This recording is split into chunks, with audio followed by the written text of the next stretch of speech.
Treasure Island. Chapter 12. Jim Hawkins. Silver went back to the pirates and said, "I've found out that the doctor's men have the ship. I don't know where it is, but when we find the treasure, we'll find the ship. That will give us the advantage. We'll keep Jim with us before then. When we go home, we can leave him on the island." The pirates looked happy with this news, but it worried me. What was Silver really planning? When he found the treasure, was he going to help Dr. Livesey and Mr. Trelawney? Or these terrible pirates? I did not know.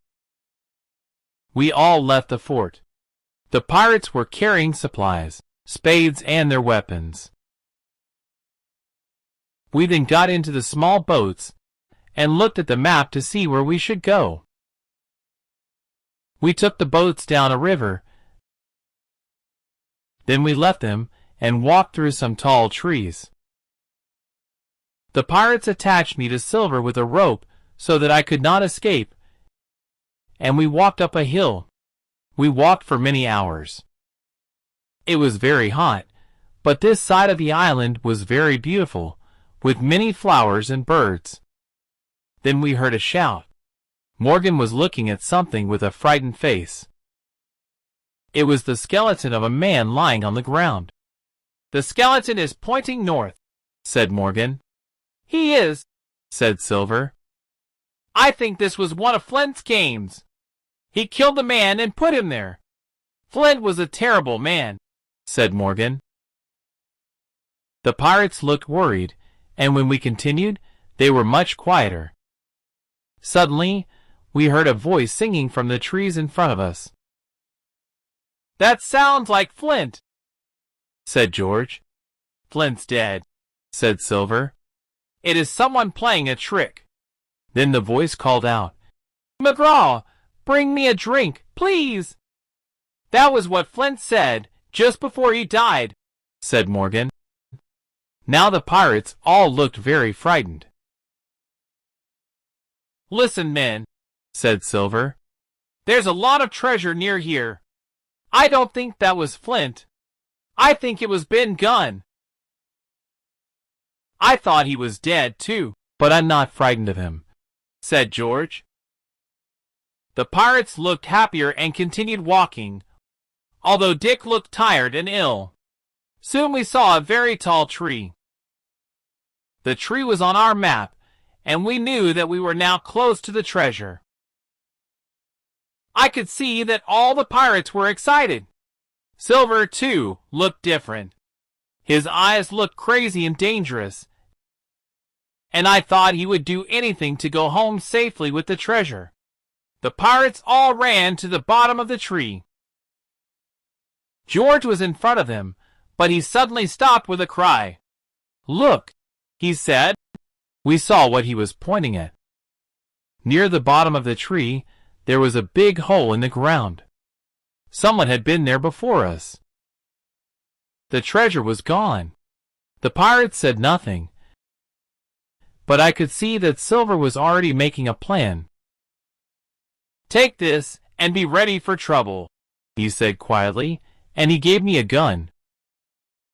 Then the pirates all jumped into the hole and started digging with their spades.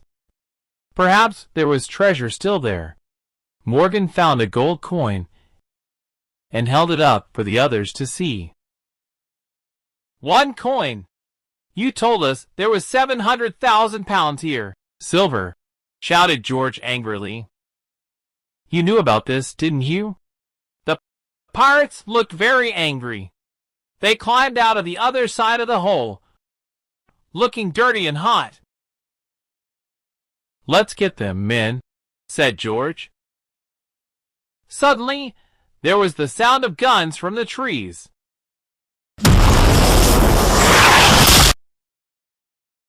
Two of the pirates fell down, and the other 3 started to run. We were safe. Dr. Livesey, Gray, and Ben Gunn came out from the trees. "Thank you, Doctor," said Silver. "You saved us. And look, it's Ben Gunn." Ben Gunn said hello to Silver, but I could see that he was frightened of him. As we walked back to the boats, we heard how Ben Gunn had helped us. Ben Gunn had dug up the treasure and put it in a cave in the north of the island before we arrived on the Hispaniola. Ben Gunn told all of this to Dr. Levsey when the doctor gave him some cheese. The doctor then thought of a plan. He gave the map to Silver because he knew it was useless. Then he took his friends up to the cave, where Ben Gunn had supplies as well as the treasure.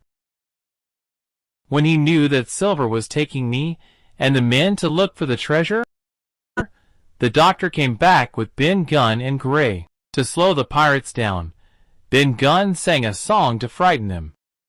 This had given the others time to wait for the pirates by the hole. After a few hours, we reached the coast again. Ben Gunn helped Gray to destroy one of the boats, so that the other pirates could not use it. We took the other boat around the island. After 3 miles, I was surprised to see the Hispaniola. The wind had blown it from the beach, and it was sailing empty on the sea. We helped Gray to get onto the ship so that he could look after it, and we continued to the beach. We then climbed the hill to Ben Gunn's cave, where Trelawney was looking after Captain Smollett. "Silver," Trelawney said when he saw him, "you are a pirate and a thief, but the doctor says that you have helped us. I must thank you." Silver said nothing, but he smiled.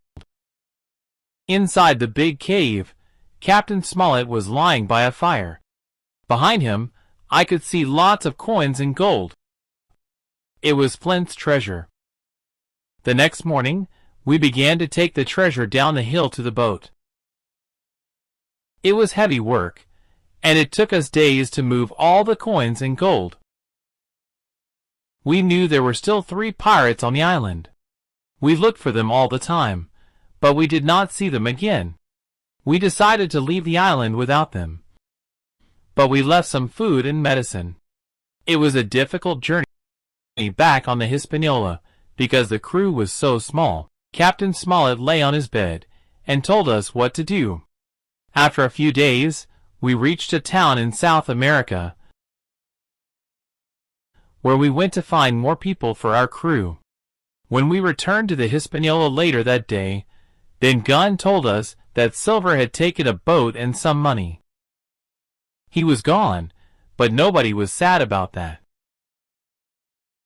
With a bigger crew, it was easier to return to Bristol. The treasure helped us all back in England. Captain Smollett stopped working, and Gray decided to buy his own ship. Ben Gunn quickly spent all of his money. I have a comfortable life now. I often think about the island and Long John Silver, but I never saw him again.